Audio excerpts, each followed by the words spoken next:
how many pills can they actually make, and how many do we need, given that, this is perhaps a way out of the COVID-19 pandemic?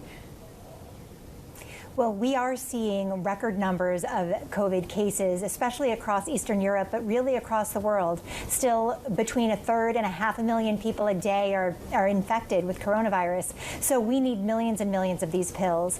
The company is saying that they'll be able to do about 50 million by the end of the year, which is quite a large number. But if you actually are able to get them to everybody who is starting to show any kinds of symptoms of COVID, then we're going to need millions more than that.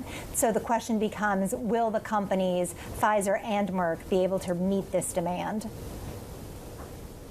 Now, Michelle, given the outbreaks are returning to records, I was looking at Germany, wave 4. In the UK, they're considering the possibility of more restrictions. Could this COVID pill is about taking pressure off the health systems, isn't it? It will take pressure off the health systems, but I think the bigger impact is actually going to be a psychological impact. What this is saying is that if you actually do get a coronavirus infection, perhaps if you're not vaccinated because you don't want to be or you can't be, or you have a breakthrough infection, there is now something that you can trust in that's going to help you recover from that.